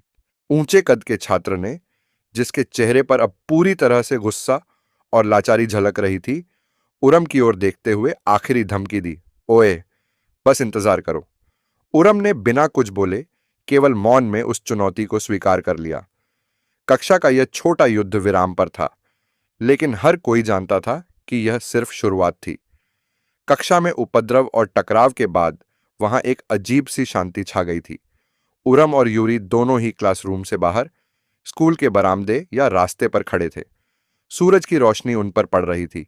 यूरी अपने लंबे सफेद बालों में शांत लेकिन तीखे लहजे में उरम से मुखातिब हुई। तुम थोड़ी देर के लिए शांत थे? क्या तुम्हें अपनी उस कीमती शक्ति दिखाने की खुजली हो रही थी? उरम ने अपनी भावनाओं को नियंत्रित करते हुए गहरी सांस ली। वह जानता था कि वह अपनी शक्ति को छिपाने की कोशिश कर रहा था। मैं तो बस उन्हें थोड़ा डराना चाहता था, ओरम ने कहा। वे एक साथी सहपाठी को तंग कर रहे थे। क्या मुझे बस देखते रहना चाहिए था? यूरी का चेहरा थोड़ा सख्त हुआ। उसने उरम को देखा और कहा, यह जगह उस दुनिया से अलग है जिसमें हम रहा करते थे। फिर उसने सीधे उसकी आंखों में देखा। क्या यह समय नहीं है कि तुम खुद को अनुकूलित, अडेप्ट कर लो? उरम अपनी जगह पर दृढ़ता से खड़ा रहा। उसने अपना सिर अस्वीकृति में हिलाया। नहीं, उसने दृढ़ता से उत्तर दिया। यह दुनिया अलग नहीं है। उसने अपनी आंखें घुमाई, मानो भीतर से एक गहरा संकल्प उभरा हो। अगर इस तरह के व्यवहार को नजरअंदाज करना वही है जिसे तुम अनुकूलन कहते हो। उरम ने यूरी की ओर देखा। उसकी आवाज में एक अटल प्रतिज्ञा थी। तो फिर मैं ही दुनिया को बदल दूंगा। एक क्षण के लिए यूरी के चेहरे पर एक आश्चर्य का भाव आया, लेकिन फिर उसने अपने होंठ भींच लिए। उरम ने अपना संकल्प दोहराया था। वह इस नई दुनिया में दूसरों की तरह चुपचाप नहीं रहेगा। स्कूल के पीछे की सुनसान गली में, जहां दीवारों पर पुरानी ईंटों के निशान थे, पराजित छात्रों का समूह जमा था। सुनहरे बालों वाला लड़का, जिसे उरम ने सबसे बुरी तरह पीटा था, जमीन पर बैठा था। उसके चश्मे वाला दोस्त डोंगक्यू भी बगल में बैठा था। सुनहरे बालों वाला लड़का, जिसका नाम शायद मोरन था, जोर जोर से हंसते हुए अपने घावों को अनदेखा करने की कोशिश कर रहा था। आह, हा हा, यह बहुत ही शर्म की बात हुई। उसके साथी, जो अब उसे सहारा दे रहे थे, अपनी निराशा व्यक्त कर रहे थे। उनमें से एक ने कहा, यार, सच में बकवास बंद करो। सुनहरे बालों वाले लड़के ने दर्द में कराहते हुए कहा कि उन्हें उस छात्र, जिसे पहले गिराया गया था, की रिकॉर्डिंग रखनी चाहिए थी, जब वह मूर्खों की तरह जमीन पर पड़ा छटपटा रहा था। एक और छात्र, जिसने अपना गुस्सा सिगरेट पीने में निकाला, गुस्से में भुनभुनाया, वह कमीना, मैं उसे ऐसे नहीं छोड़ने वाला। तभी ऊंचे कद का छात्र, जो समूह का नेता था, अपनी बाहें बांधे हुए गुस्से से बोला, और तुम लोग क्या करोगे? उसने स्वीकार किया कि उरम ने लड़ाई में अच्छा प्रदर्शन किया था। सुनहरे बालों वाले लड़के ने तुरंत सफाई दी। मां, मैंने बस अपना गार्ड नीचे कर दिया था, बस। उसने कसम खाई कि अगर वे दोबारा लड़ेंगे तो वह उसे गंभीरता से मार पीट कर अधमरा कर देगा। समूह के नेता ने अपनी बाहें खोलकर सख्त आवाज में हुक्म दिया, लड़कों को बुलाओ। उसने जोर देकर कहा कि वे उरम को यूं ही नहीं छोड़ सकते। उसे ऐसा सबक सिखाने की जरूरत है ताकि वह दोबारा ऐसी कोशिश करने के बारे में सोचे भी नहीं। फिर वह डोंक्यू, चश्मे वाला लड़का, जो अब डर से कांप रहा था, की ओर मुड़ा। नेता ने उसके सिर को पकड़कर नीचे झुकाया और कहा, अरे डोंक्यू। उसने धीमी, धमकी भरी आवाज में पूछा, तुमने वह सब सुना है ना? स्कूल के बाद अपनी जिम्मेदारी लो और उसे खाली मैदान में ले आओ। सुनहरे बालों वाला लड़का, जिसने सिगरेट पीते हुए धमकी दी थी, मुस्कुराया और बोला, हाँ, हे, कोई भी केवल संख्या बल के खिलाफ नहीं जीत सकता। नेता ने डोंक्यू के लिए अंतिम और निर्णायक शर्त रखी। वह तुम्हारा दोस्त है ना? और अंत में एक सर्द चेतावनी दी, अगर तुम उसे नहीं लाए तो तुम मरोगे। डोंक्यू, जिसके चेहरे पर भय और लाचारी का भाव था, अब दो बुराइयों के बीच फंस गया था। उरम के कारण उसका अपमान हुआ था और अब उसे उरम को मौत के जाल में फंसाना था। फिर दूसरे सीन में कक्षा 2 के दरवाजे पर उपद्रवियों से मिली धमकी के बाद डोंगक्यू, चश्मे वाला छात्र, गहरे सदमे और भय में था। उसकी आंखों में अब भी वह डर झलक रहा था। अगले दृश्य में उरम और डोंक्यू कक्षा के गलियारे में थे। डोंक्यू ने लड़खड़ाती हुई आवाज में उरम को संबोधित किया, ऊह, उरम। डोंक्यू ने अपनी चोटों को नजरअंदाज करते हुए आभार व्यक्त किया। पहले मदद करने के लिए धन्यवाद। उरम ने शांत भाव से जवाब दिया। उसकी आवाज में कोई अभिमान नहीं था। जिक्र मत करो, मैंने वही किया जो मुझे करना चाहिए था। यह सुनकर डोंक्यू थोड़ा हिचकिचाया। वह अपनी बात शुरू करने के लिए शब्द खोजने लगा। तो असल में, उसने थोड़ा कांपते हुए कहा, मैं अपने आभार के टोकन के तौर पर मैं सोच रहा था कि तुम्हें कुछ अच्छा खिला सकता हूं। तुम क्या कहते हो? स्कूल के बाद अगर तुम्हारे पास समय हो। डोंक्यू की मुट्ठी कस गई थी। उसके हाथ पर चोट के निशान थे, जो शायद पुरानी पिटाई के कारण थे। उरम ने खुशी से डोंक्यू को गले लगा लिया। उसकी प्रतिक्रिया डोंक्यू की उम्मीद से कहीं अधिक उत्साहपूर्ण थी। बहुत बढ़िया लगता है। मुझे तो ट्योक-बॉक खाने की इच्छा हो रही थी। उरम ने फिर शरारती मुस्कान के साथ कहा, लगता है उन लोगों ने अभी भी सबक नहीं सीखा है। हम कहाँ जा रहे हैं? ओह, ठीक है। इसे क्लास प्रतिनिधि यूरी से गुप्त रखना, ठीक है? डोंक्यू को डर के मारे पसीना आ रहा था, लेकिन उसने किसी तरह खुद को संभाल लिया। इसके बाद दृश्य स्कूल के बाहर एक खाली मैदान में स्थानांतरित हो गया। वहां पहले से ही छात्रों का एक बड़ा समूह इकट्ठा था, जिसका नेतृत्व वही ऊंचे कद का छात्र कर रहा था।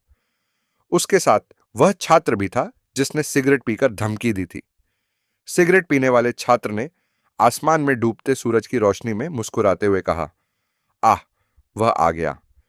ऊंचे कद का छात्र अविश्वास से बोला, क्या सचमुच?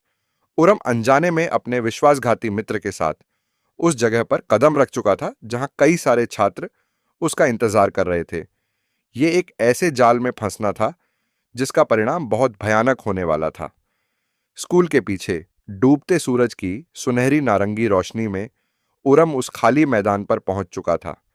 उसे अभी भी लग रहा था कि वह अपने नए दोस्त के साथ ट्योक-बॉक खाने जा रहा है, और वह इस बात से बेखबर था कि वह एक घातक जाल में फंस चुका है। सामने खड़े छात्रों के समूह को देखकर उरम थोड़ा हैरान हुआ। उसकी चाल धीमी हो गई। सिगरेट पीने वाला छात्र, जो दूर से उरम को आते देख रहा था, मुस्कुराया। ऊंचे कद के नेता ने पूछा, क्या सचमुच वह आ गया? उरम अपनी आदत के अनुसार अपनी गर्दन को सहलाता हुआ चारों ओर देख रहा था। उसने शायद सोचा कि यह कोई सामान्य भोजन का स्थान होगा, क्योंकि उसने बेफिक्र होकर पूछा, क्या यही वह प्रसिद्ध ट्योक-बॉक वाली जगह है? सामने खड़े गुंडों के समूह में से एक हरे बालों वाला आगे आया और व्यंग्य से उरम से पूछा, क्या तुम ही वह आदमी हो जो खुद को एक कठिन लड़ाका समझता है? उरम के चेहरे पर अब भी भ्रम का भाव था, लेकिन वह जल्दी ही स्थिति को भांप गया।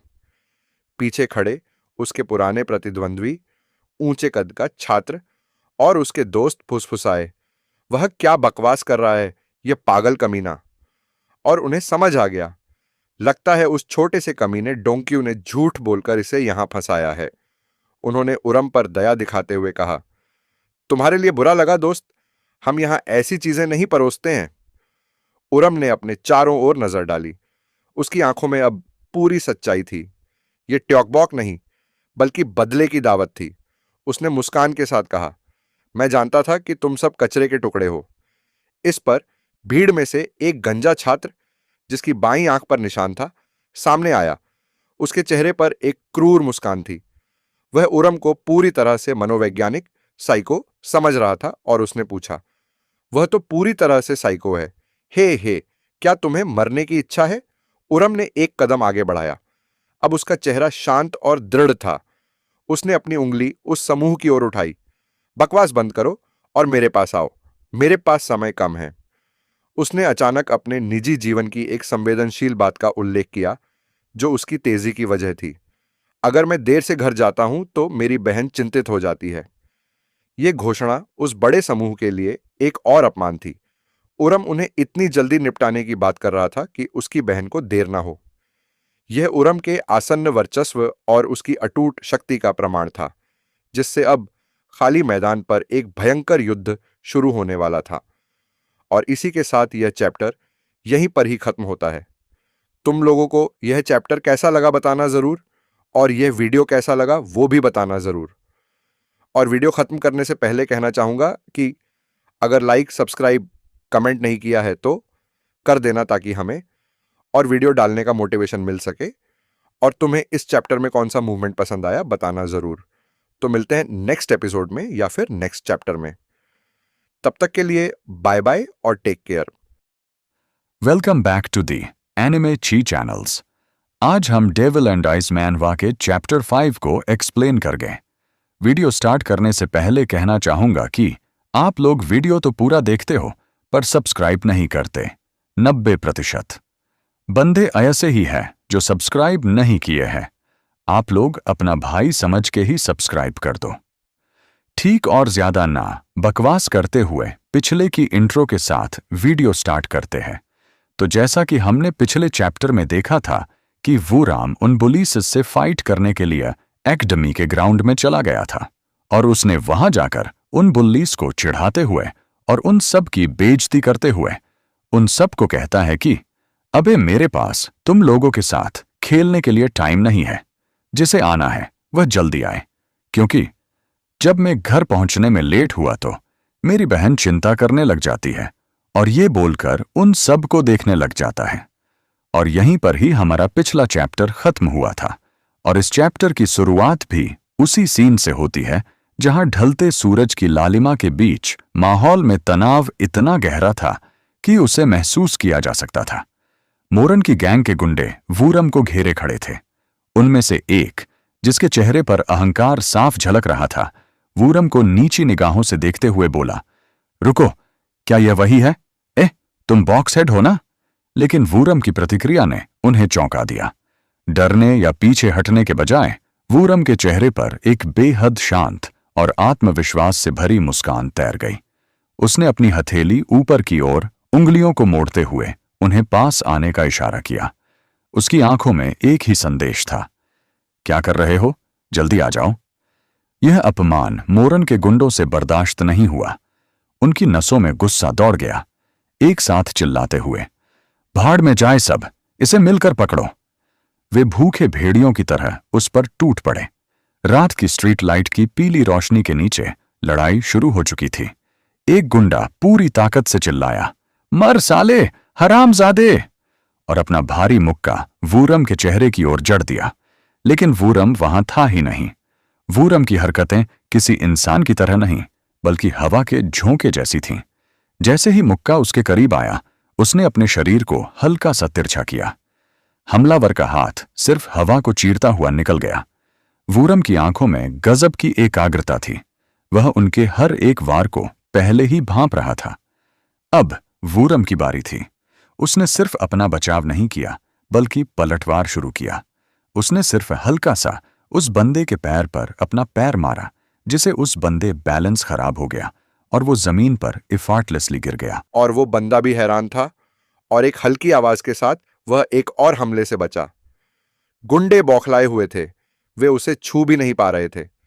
एक गुंडे ने चिल्लाते हुए कहा, तुझे तो मैं। तभी सामने से एक गंजे गुंडे ने पूरी ताकत से एक हुक मारा। वूरम ने पलक झपकते ही खुद को नीचे झुकाया, डक किया। गुंडे का हाथ उसके सिर के ऊपर से निकल गया और ठीक उसी पल नीचे से ऊपर की ओर वूरम का हाथ बिजली की गति से उठा। वूरम का एक सटीक अप्रकट सीधे उस गुंडे के जबड़े पर लगा। प्रभाव इतना जबरदस्त था कि गुंडे का सिर झटके से पीछे की ओर गया और उसके मुंह से खून का फव्वारा छूट गया। वह एक ही वार में ढेर होने की कगार पर था। वूरम ने साबित कर दिया था कि वह यहां पिटने नहीं, बल्कि मोरन के साम्राज्य को चुनौती देने आया है। मोरान के दोनों बंदे ये देखकर हैरान थे। वो दोनों एक दूसरे से बात करते हुए कहते हैं, 1 मिनट गाइस, इनका मेन नाम रखा दूं। जिसके बाल ग्रीन है उसका नाम है नंबर 1 और दूसरे बंदे का नाम है नंबर 2। तो नंबर 1 कहता है कि ये आयशा कर भी कैसे सकता है, यह तक कि उस बंदे को रिएक्ट करने तक का मौका नहीं मिला। नंबर 2 जवाब देते हुए कहता है, क्या तुम मेरे साथ मजाक कर रहे हो? How is this even possible? फिर सीन शिफ्ट होता है वूरम की ओर। वूरम अब सिर्फ लड़ नहीं रहा था, वह वहां मौजूद हर एक शख्स पर हावी हो चुका था। उसकी रफ्तार इतनी तेज थी कि मोरन के आदमियों को संभलने का मौका ही नहीं मिल रहा था। वूरम उन सबको मॉक करते हुए कहता है कि बस तुम लोग इतना ही कर सकते थे, और वूराम उन सबको आने का इशारा करता है, जो देखकर मोरान के बंदे भड़क जाते हैं और अपने वूरम पर अटैक करने के लिए चले जाते हैं। और जैसे ही एक गुंडे ने उसे पकड़ने की कोशिश की, वूरम ने अपनी कोहनी और हथेली का इस्तेमाल करते हुए एक सटीक वार उसके चेहरे पर किया। पैक की आवाज गूंजी और वह आदमी पीछे की ओर छिटक गया। लड़ाई का मैदान अब वूरम के लिए किसी स्टेज जैसा बन गया था। एक दुश्मन पहले से ही उसके पैरों के पास बेहोश पड़ा था, लेकिन वूरम ने उस पर ध्यान दिए बिना अपने शरीर को मोड़ा। उसका पैर हवा को चीरता हुआ ऊपर उठा। एक बेहतरीन हाई किक, उसका जूता सीधे दूसरे हमलावर के गाल पर लगा, जिससे उसका चेहरा बुरी तरह मुड़ गया। वूरम का संतुलन इतना शानदार था कि लगातार हमले करने के बाद भी उसके पैर नहीं डगमगाए। वूरम रुका नहीं। उसने हवा में ही अपनी दिशा बदली। उसकी आंखों में अब वह शांत मुस्कान नहीं, बल्कि एक शिकारी की चमक थी। जैसे ही एक और गुंडा, जो शायद खुद को बाकियों से ज्यादा ताकतवर समझ रहा था, उसकी तरफ लपका, वूरम तैयार था। वह तेजी से घूमा। अपनी गांठी या मोमेंटम का इस्तेमाल करते हुए उसने अपने अगले हमले की तैयारी की। और फिर एक जोरदार धमाका हुआ। वूरम ने एक विनाशकारी राउंडहाउस किक उस आखिरी गुंडे के सिर पर दे मारी। वार इतना भारी था कि उस आदमी की गर्दन झटके से एक तरफ झुक गई और उसके मुंह से थूक और खून का फव्वारा निकल पड़ा। जमीन पर पहले से गिरा हुआ उसका साथी यह सब देख भी नहीं पाया, और जो खड़ा था वह अब जमीन चूमने वाला था। वूरम ने साबित कर दिया था कि संख्या चाहे कितनी भी हो, ताकत उसी की ज्यादा है। भीड़ में से एक सुनहरे बालों वाले गुंडे ने चिल्लाते हुए वूरम पर हमला किया। उसकी आंखों में वूरम को कुचल देने का जुनून था। वह पूरी ताकत से अपना मुक्का लेकर आगे बढ़ा, लेकिन वूरम विचलित नहीं हुआ। उसने एक हल्की और ऊब भरी हुंकार भरी। वूरम ने बड़ी नजाकत से अपना हाथ उठाया और उस गुंडे के वार को ऐसे रोक दिया जैसे वह कोई बच्चा हो। वूरम की आंखों में एक ही सवाल था, बस इतना ही दम है। इससे पहले कि वह गुंडा संभल पाता, वूरम ने पलटवार किया। वूरम के हाथ अब दिखाई भी नहीं दे रहे थे। उसने उस गुंडे की छाती और चेहरे पर बिजली की गति से लगातार कई मुक्के जड़ दिए। गुंडे के मुंह से एक शब्द भी नहीं निकल पाया। उसका भाव उसके चेहरे पर रह गया। हर मुक्का उसे पीछे धकेलता गया, जब तक कि वह बेसुध होने की कगार पर नहीं आ गया। वह आदमी बिना किसी चीख के किसी कटी हुई पतंग की तरह जमीन पर ढेर हो गया। अब वहां सिर्फ सन्नाटा था और बीच में खड़ा था अकेला वूरम। इस चैप्टर का फर्स्ट पार्ट यहीं पर ही खत्म होता है। इसका सेकंड पार्ट कल इतना ही टाइम आएगा। तब तक के लिए लास्ट में देखा था पार्ट 1 में, और चैप्टर 2 भी वहीं से स्टार्ट होगा। तो जैसा कि हमने लास्ट पार्ट में देखा था, वूरम ने मोरन के बंदे को इतनी बुरी तरीके से मारा था कि उसे पता भी नहीं चलता कि वो कब कटी हुई पतंग की तरह गिर गया है। और फिर हमें दूसरे सीन में दिखाया जाता है कि वो उन सब के सामने खड़ा होता है और उन सबको घूर घूर के देख रहा होता है। उनमें से एक बंदा कहता है कि ऐसा पॉसिबल भी कैसे है। फिर अपना हीरो कहता है कि मुझे लगता है कि मुझे अपने पावर्स को होल्ड बैक करना चाहिए था, क्योंकि इसकी वजह से वो बंदा भी हर्ट हो चुका है। फिर सामने वाले यानी कि वूरम क्या बोलते हैं, मोरन के बंदे सोचते हैं कि क्या सच में। फिर दूसरा बंदा सोचता है उसके बगल में खड़ा हुआ, क्या ऐसा सच में पॉसिबल हो सकता है। उसके बाद अपना वूरम बोलता है कि तुम लोग आना क्यों बंद हो गए, आना क्यों बंद हो गए हो, चलो आते रहो। उसके बाद वो तीनों बंदे घबरा कर थोड़ा खांसने उसने लगते हैं, जो देख कर अपना हीरो बोलता है, सीरियसली यार, तुम लोग मेरे सामने खड़े भी नहीं सकते, तुम लोग कितने कचरे हो, यहाँ तक कि तुम्हारे पावर्स को भी होल्ड नहीं कर पा रहे, एक एक पंच को भी नहीं। तो जैसे ही वो मतलब बात ही कर रहा होता है, फिर हमें एक पीछे बंदे को दिखाया जाता है जो कि दर्द में कराते हुए उठ रहा होता है, और अपना हीरो भी कह रहा होता है कि यहाँ तक कि तुम अपने कुछ कर भी नहीं पाए, गैंग अप करके भी मेरे अकेले बंदे को भी नहीं मार पाए, और जब तुम्हारे सामने एक पावरफुल बंदा खड़ा है तो तुम उन्हें पूछ छुपा के भागने की कोशिश कर रहे हो। उसके बाद हमें अपने वूरम के पीछे दिखाया जाता है, जो बंदा एक पाइप की तरह उसके बाद हमें अपने वूरम के पीछे दिखाया जाता है, जो बंदा एक दर्द में कराते हुए एक पाइप की तरफ, मतलब जो लोहे का पाइप रॉड होता है उसकी तरफ बढ़ रहा होता है। और अपना हीरो भी कह रहा होता है कि जो किड्स हैं वो बियरली डिस्पेयर होते हैं ट्राइंग एक्ट करने के लिए, यहाँ तक कि तुम एक्ट कर रहे हो मेंबर हाउ क्लैन के लिए, और ये घंटा मुझे नहीं पता कि हाउ क्लैन कहाँ का है, कौन है, क्या है। तो सीरीज़ में आगे बताया जाएगा तो मैं बता दूंगा। तो आगे बढ़ते हैं सीरीज़ में। उसके बाद वही बंदा अपने हीरो पर अटैक करने के लिए उस पाइप को उठाने लग जाता है। फिर अपना हीरो फिर से बोलता है कि आज मैं तुम्हें दिखाता हूँ कि तुम जैसे कमीनों को सुधारा कैसे जाता है। उसके बाद वो बंदा पीछे से ही, वो ग्रीन वाला उस पर अटैक कर देता है चिल्लाते हुए, और अपना हीरो अभी भी बोल रहा होता है कि जब तुम लोग ऐसा करते हो तो तुम्हारे साथ क्या होता है वो आज तुम्हें पता चलेगा। और जब ये सब बोल ही रहा होता है तो पीछे से वो बंदा अपने क्या बोलते हैं कि लोहे के रॉड को उस पर घुमा के मारता है, लेकिन अपना हीरो जो बिना पीछे देखे हुए आराम से अपने सिर्फ 2 उंगलियों से उसको रोक लेता है और पीछे देखते हुए कहता है कि क्या तुम इतने बूढ़े हो चुके हो कि तुम्हें दिखाई नहीं दे रहा है कि इस वार से कोई मर भी सकता है। अगर तुम ऐसे स्विंग करोगे तो किसी का सर भी कट सकता है। क्या तुम्हें जेल जाने का डर नहीं है? ये बोलकर उसकी तरफ देख रहा होता है और फिर वो इतनी तेज़ी से उसके सर पे वार करता है कि वो बंदा समझ ही नहीं पाता उसके साथ हुआ क्या। फिर अगले ही पल वो अपने घुटनों के पैर ज़मीन पर गिर कर अपनी पैंट नीली पीली कर देता है और फिर अपना हीरो ही बोलता है कि ऐसा दिख रहा है कि तुम्हें क्या बोलते हैं कि प्रॉपर लेसन देना ही पड़ेगा। और ये कहते हुए उस बंदे को मतलब नॉकडाउन कर चुका होता है और उसके मेटल के रोड को नीचे गिराते हुए उनकी तरफ देखते हुए मतलब उनकी तरफ देख रहा होता है और जो देखकर इन तीनों की बुरी तरीके से फट जाती है। फिर नेक्स्ट सीन चेंज होता है कि स्कूल की तरफ, जहाँ कुछ बच्चे बात कर रहे होते हैं कि क्या तुमने वो रूमर सुना? दूसरा बच्चा बोलता है कि कौन सा रूमर? अरे वही रूमर जो बता रहा था कि हाई स्कूल के जितने भी बुलिस थे ये उनको एक समवन ने बहुत बुरी तरीके से पीटा है। तो दूसरा बंदा बोलता है कि क्या सही में? हाँ, बोलता है यार कोई वंडर नहीं है क्योंकि जो आज का दिन है वो बहुत ज़्यादा शांत है और आज मतलब जो जितने भी पुलिस थे वो शायद हॉस्पिटल में मौजूद होंगे अभी के हिसाब से। तो फिर दूसरा बंदा बोलता है कि क्या कोई और भी तो हो सकता है ना, तुमने कहाँ देखा? तो बताता है कि सबसे क्रेजी पार्ट पता है क्या है कि इन सबको एक अकेले बंदे ने पीटा है। तो फिर दूसरा बंदा सामने से कहता है कि क्या कमॉन यार, ये तो इम्पॉसिबल है। तो फिर वही बंदा बोलता है कि सच में ऐसा हुआ है। बोलता है कि मेरा फ्रेंड जो क्या बोलते हैं कि टेरेस में था एकेडमी के ऊपर, वो एकेडमी के बाहर ग्राउंड में वो 10 बंदों के अकेला बंदा मारते हुए को देखा था। तो वो बोलता है कि हाँ यार, वो फिर दूसरा बंदा बोलता है कि ऐसा हो ही नहीं सकता कि वो इतने डिस्टेंस से उसे देख पाई कि वो अकेला बंदा था। पर उसका दूसरा फ्रेंड बोलता है कि नहीं, बट वो एक अकेला गाय था, इंटायर ग्रुप के बीच खड़ा हुआ था। फिर बोलता है कि दिस इज इनसेन यार, हाउ कोई मतलब ऐसा कोई कर ही कैसे सकता है? फिर वो सामने वाला बंदा बोलता है कि हाँ, ये क्लास रिप्रेजेंटेटिव का यंगर ब्रदर है। उसके बाद हमें यूरी को दिखाया जाता है जो कि क्लास के कॉरिडोर के अंदर चल रही होती है। फिर वही बंदे का आवाज़ आता है कि इसलिए लगता है कि वो आज यहाँ नहीं आया है और इसीलिए आज पूरा दिन शांत है और ये देखकर मुझे बहुत ज़्यादा अच्छा लगा। उसके बाद एक और कोई बंदा बोलती है या फिर लड़की बोलती है कि कल मैंने सुना था कि कल के आसपास किसी बंदे ने क्लास के अंदर फाइट की थी और वो इजीली जीत भी गया था। फिर दूसरी लड़की जवाब देते हुए कहती है कि ऐसा हो ही नहीं सकता, ये तो बहुत ही ज़्यादा खतरनाक है और डेंजरस है। फिर यूरी इन सब बातें को सुन भी रही होती है और अपने मन में कुछ सोच भी रही होती है।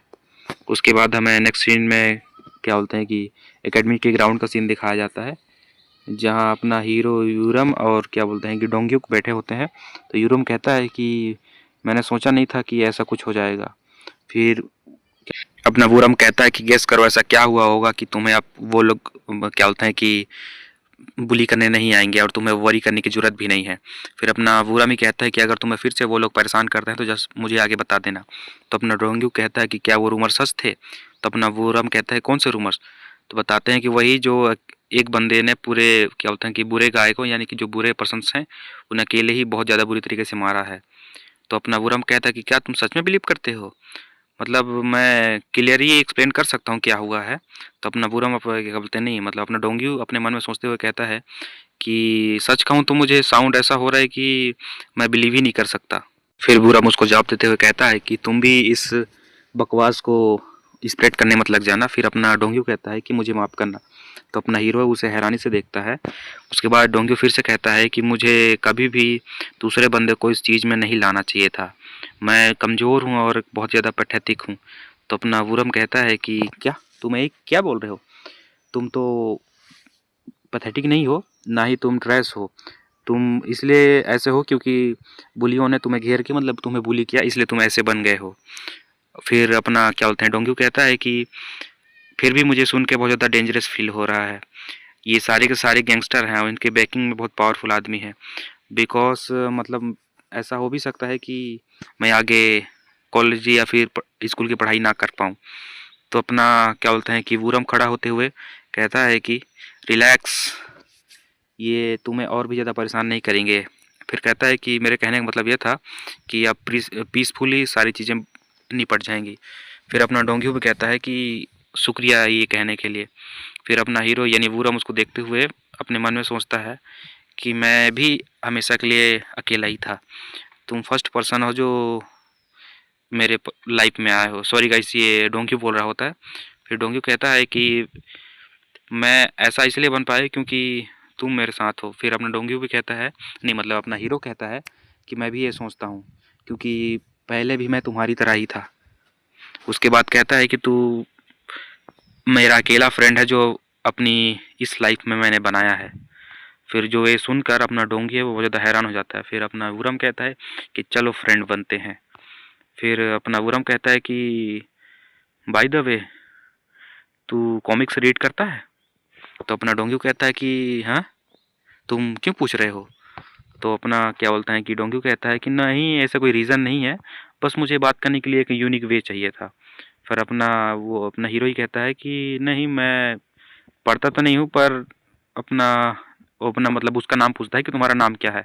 तो फिर बताता है कि मेरा नाम। इसके बाद सीन चेंज होता है अपने यूरम के घर पे। फिर उसके फैमिली को दिखाया जाता है जो साथ पे बैठ कर डिनर कर रहे होते हैं। फिर अपने यूरम की मम्मी बोलती है कि यूना तुम अपने खाना को फिनिश करो, लेकिन यूना बोलती है लेकिन इस कैरेट्स का टेस्ट तो बहुत ज़्यादा बेकार है। तो फिर उसकी मम्मी बोलती है हे, ऐसा नहीं है।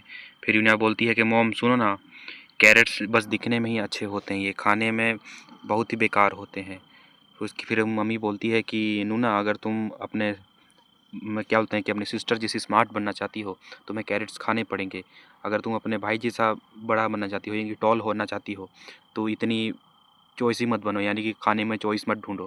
कहकर उसकी मम्मी यूना को ज़बरदस्ती कैरेट्स खिला देती है। फिर यूरम के पापा बोलते हैं कि यूरी और वुरम तुम्हारे स्कूल कैसा चल रहा है? तो फिर यूरी बोलती है कि सेम जैसे ऑलवेज चल रहा था, मतलब जैसे पहले चल रहा था। फिर उसकी बहन पूछती है यूना कि सिस्टर ऑलवेज नंबर 1, मतलब तुम हमेशा ही एग्ज़ाम में नंबर 1 आती हो। तो उसकी बहन बोलती है कि तुम क्या हमेशा अवार्ड पाकर क्या अमेरिका जाना चाहती हो? तो उसका पापा बोलता है कि हाँ हाँ, बहुत गुड गुड गुड। फिर अपना यूरम ये चीज़ें सुनकर बहुत ज़्यादा मतलब उदास टाइप लग रहा होता है और शांत होता है। फिर यूरम के पापा पूछते हैं कि और यूरम तुम्हारा स्कूल कैसा चल रहा है? तो यूरम बोलता है कि वेल, मैं रिस्टोर कर रहा हूँ जस्टिस को इस वर्ल्ड के अंदर, और मैं अपने फ्रेंड भी बनाया है जिसका नाम है डोंग्युक, और मैं कुछ करना चाहता हूँ ग्रेटर देन टॉप, मतलब मैं कुछ अच्छा करना चाहता हूँ एग्ज़ाम में टॉप आने से पहले, मतलब टॉप आने का कोई मतलब नहीं है मेरे लिए। तो उसकी मम्मी बोलती है तो क्या करोगे? फिर उसके बाद ये क्या बोलता है कि यूरम बोलता है कि थैंक्स फॉर मील। फिर बोलता है कि मैं जा रहा हूँ स्टडी करने के लिए, मतलब यूरी बोलती है कि मैं जा रही हूँ स्टडी करने के लिए, अपना यूरम बोलता है कि मैं जा रहा हूँ वर्कआउट करने के लिए। फिर उसकी मम्मी बोलती है कि तुम रोड पर अपन ध्यान कर रखना और ठीक से देख कर चलना। उसके बाद यूरम की मम्मी कहती है कि मैं चिंतित हूँ अपने यूरम के लिए। तो उसका डैड कहता है क्यों? तो उसकी मम्मी बोलती है कि अभी ये 17 साल का हो चुका है, लेकिन ये अभी भी केयर नहीं कर रहा है पढ़ाई करने के लिए, और ये फ्यूचर का अपने बारे में कुछ सोच ही नहीं रहा है। तो उसके पापा कहते हैं कि तुम्हें इतना जल्दी करने की ज़रूरत नहीं है, बस थोड़ा सा इंतज़ार करो और थोड़ा सा मतलब उनको देखो कि कैसे वो ग्रो करते हैं। उसके पापा बोलते हैं कि सबके लिए लाइफ में अलग अलग गोल्स और अलग अलग, हर किसी की लाइफ वो अपने तरीके से जीना चाहते हैं। वो हर किसी की लाइफ को उनकी लाइफ को हम चेंज नहीं कर सकते। और ऐसा लगता है कि वो कोई ट्रैवल में भी पड़ चुका है। उसके बाद हमें एक बंदे को दिखाया जाता है जो बोलता है, अपने यूरम से कहता है कि हे किड, रेड टी शर्ट वाले ज़रा यहाँ आ तो। और वो दोनों बंदे को दिखाया जाता है, वो दोनों अपने मन में कुछ सोच रहे होते हैं। उसके बगल वाला बंदा बोलता है कि ये तो वही लड़का है ना। तो उसके बगल में वो एक टकलू होता है जिसे अपने हीरो ने बहुत ज़्यादा पीटा होता है, वो बोलता है कि हाँ सर ये वही है। फिर अपना वुरम बोलता है कि तुम्हें क्या चाहिए मेरे से?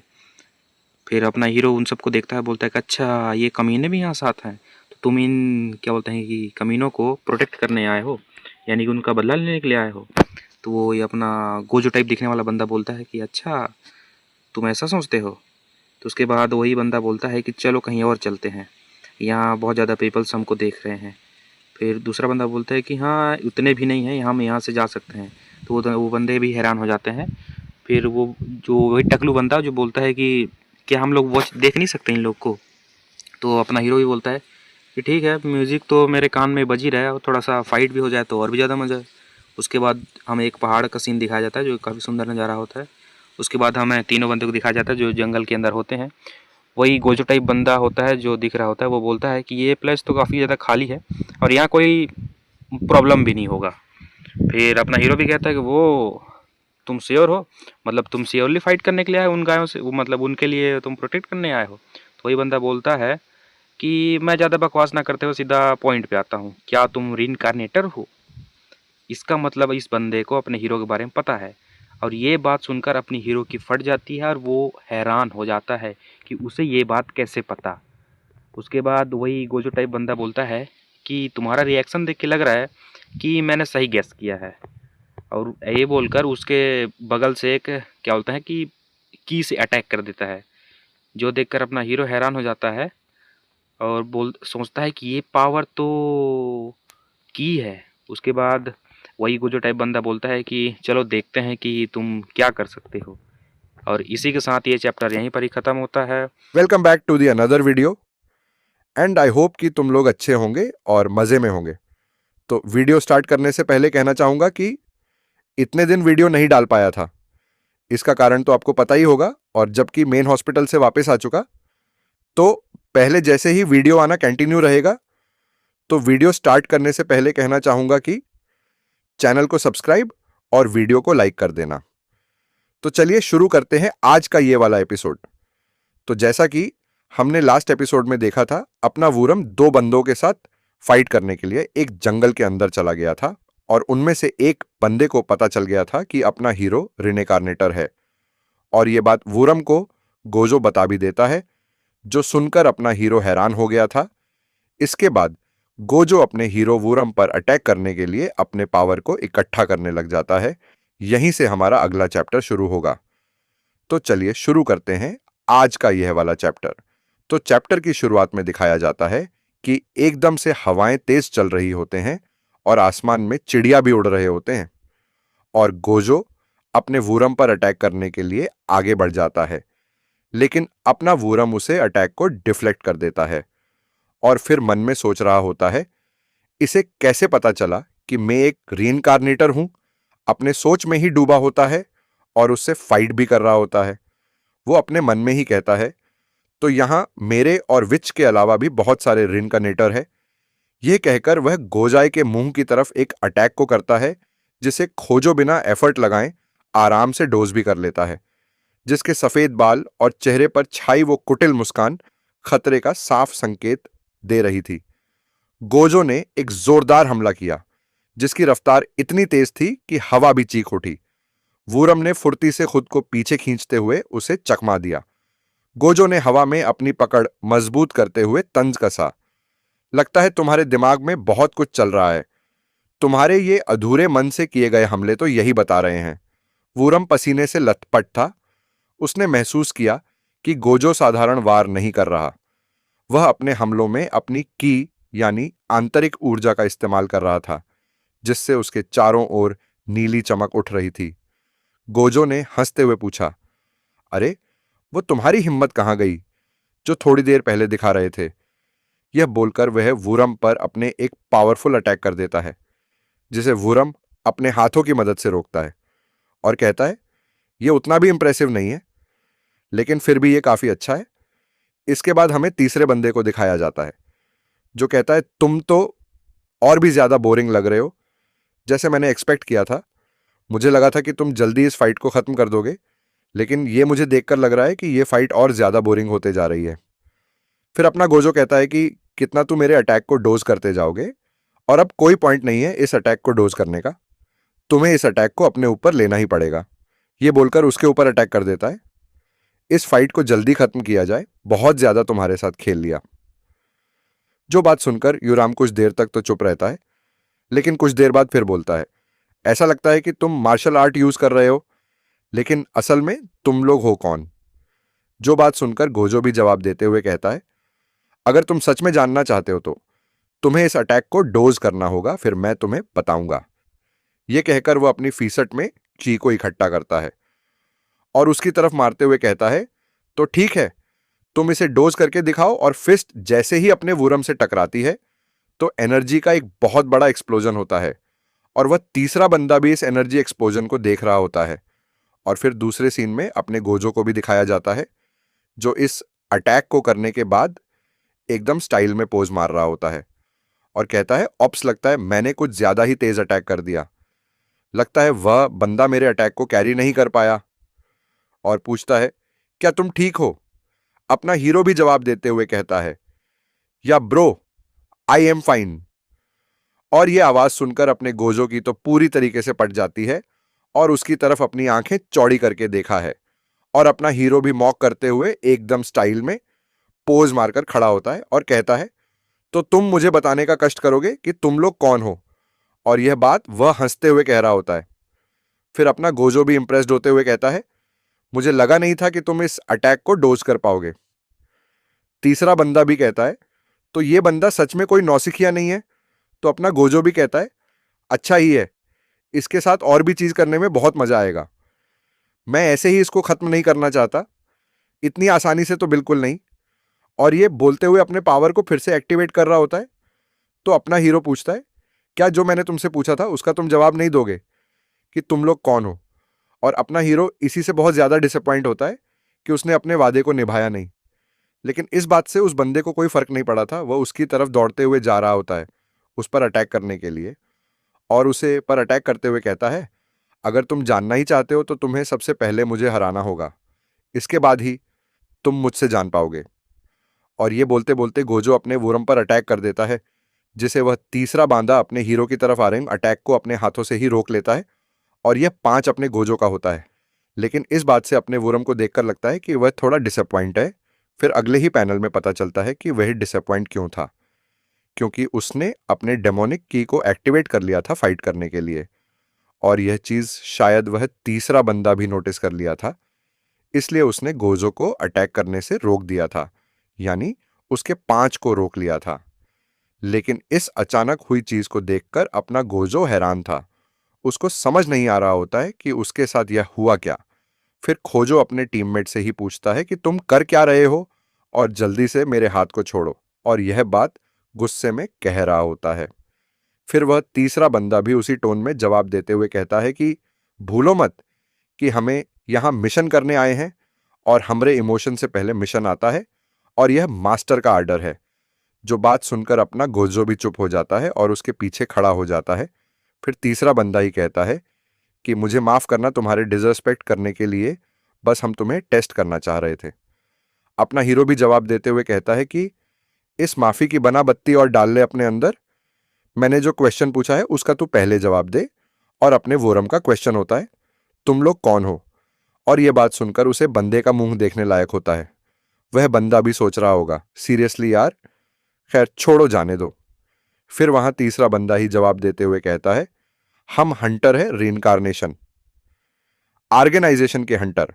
अपना हीरो भी क्यूरोसिटी से पूछता है, और एक रीइंकार्नेशन ऑर्गेनाइजेशन, और तुम्हें कैसे पता चला कि मैं रिनकनेक्टर हूं? वह तीसरा बंदा ही जवाब देते हुए कहता है, क्या तुम भूल गए कि जिनको तुमने मारा था उन्होंने क्या जवाब दिया था? उन्होंने कहा था कि यह तुम्हारी फाइटिंग स्किल है, वह किसी रेगुलर हाई स्कूल से तो ज्यादा ही है। तो मैंने सोचा कि एक बार चेक कर ही लिया जाए।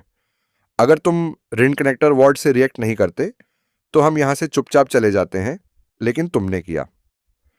जो बात सुनकर अपना वुरम भी कहता है कि लेकिन तुम रिन कनेक्टर को मारते क्यों जा रहे हो, इसकी वजह क्या है?